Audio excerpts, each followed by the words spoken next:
আর লাস্টের কথাটা শুধু এতটুকুই, মাননীয় অ্যাটর্নি জেনারেল আছেন এখানে, জুলাইয়ের বিচারটা কেন জানি স্লো হয়ে গেছে। It has been স্লোড down. তো এই বিচারটাকে কুইক করলেই যে সমাধান হয়ে যাবে আমি এটারও পক্ষে না, কিন্তু স্ট্যান্ডার্ড অনুযায়ী যেভাবে করা উচিত সেভাবেই করা দরকার।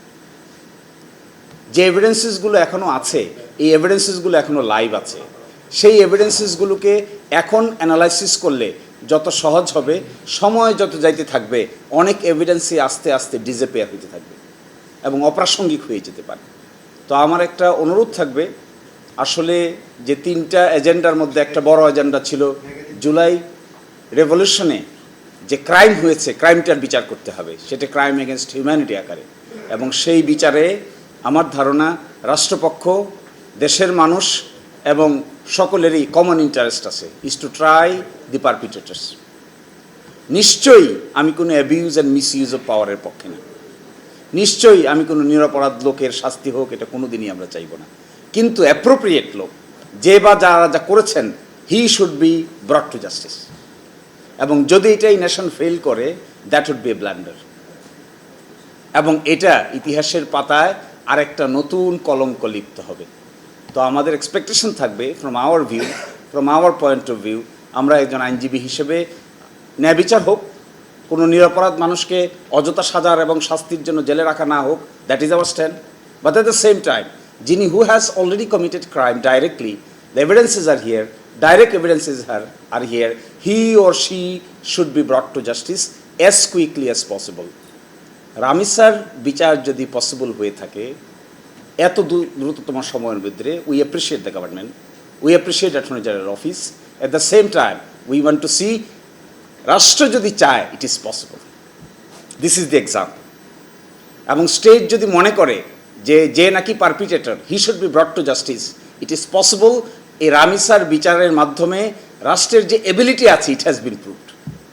এখন প্রশ্ন, এই এবিলিটি কি তারা পিক অ্যান্ড চুজ করে কাজে লাগাবে নাকি ইন জেনারেল কাজে লাগাবে? আমার একটা সামান্য চিন্তার কথা বলি, শেষ করে দেই, বেশি সময় নেওয়াটা বেয়াদবি হয়ে যাচ্ছে। তারপরে আমি বলছি, এমন কিছু মাননীয় অ্যাটর্নি জেনারেলের পরামর্শে বাংলাদেশে করা উচিত যা অতীতে কেউ কোনো দিন দেখে নাই। তার একটা হতে পারে, হাইকোর্ট ডিভিশনে সরাসরি অ্যাডহক জাজ নিতে পারেন, নির্ধারিত কোনো সময়ের জন্য বিশেষ কোনো মামলা নিষ্পত্তির জন্য উদ্যোগ নিতে পারেন। 1250 মৃত্যুদণ্ডের মামলা পেন্ডিং আছে, একটা নারী শিশুর জন্য বেঞ্চ করা হয়েছে, বাকি 1250 লোকের ভিকটিম যারা, তারা কি হতাশ হচ্ছে না? তারা কি এগুলো দেখে নিজের অন্যের প্রতি জেলাসি জন্ম নেবে না? নিশ্চয়ই নিতে পারে। আজ থেকে 8 বছর আগে যার মৃত্যুদণ্ড হয়েছে, সে যেমন খালাস পাইতে চায়, অ্যাট দ্য সেম টাইম ওই যে ভিকটিমের কারণে তার মৃত্যুদণ্ড হয়েছে, তার পরিবারও তো বিচারের জন্য অপেক্ষা করছে। ফলে একটা ব্যবস্থা হতে পারে, এই 1250 মৃত্যুদণ্ডের মামলা শেষ করে দেওয়ার জন্য হাইকোর্ট ডিভিশনে লয়ার এবং নিচের জাজ থেকে কিংবা রিটায়ার্ড জাজ থেকে, আমি দেখেছি ইন্ডিয়ান সুপ্রিম কোর্টে এগুলো হয়েছে, ইন্ডিয়ান হাইকোর্টগুলোতে এগুলো হয়েছে, 1 বছরের জন্য 2 বছরের জন্য বিশেষ অ্যাডহক জাজ নিয়োগ করে 2 বছর শেষ হয়ে যাবে, মৃত্যুদণ্ডের মামলাও শেষ হয়ে যাবে, বিচারক সাহেবের কাজও শেষ হয়ে যাবে। That is a special type of জাজেস।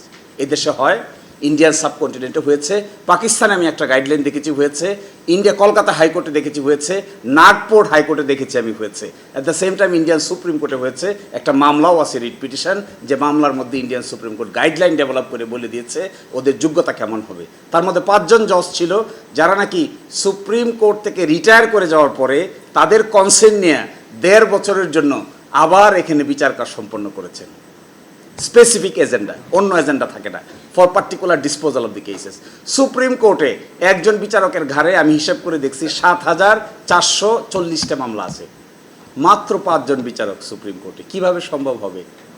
এটা তো ফেরেস্তা হলেও পসিবল হবে না। দিনে 24 ঘন্টা কাজ করলেও সম্ভব না, শুক্র শনিবার মিলে কাজ করলেও ডিসপোজাল সম্ভব না। এইগুলোর ক্ষেত্রে আমাদের মাননীয় অ্যাটর্নি জেনারেল, আমার দেখা আইনজীবীদের মধ্যে one of the most creative attorney general for Bangladesh, এবং তিনি চাইলে এই নতুনত্ব দেখাতে পারেন। We have full trust and confidence upon his leadership, এবং তিনি পারবেন। সরকারের মধ্যে যিনি আইনমন্ত্রী আছেন তিনিও ইন দ্য সেম লাইন।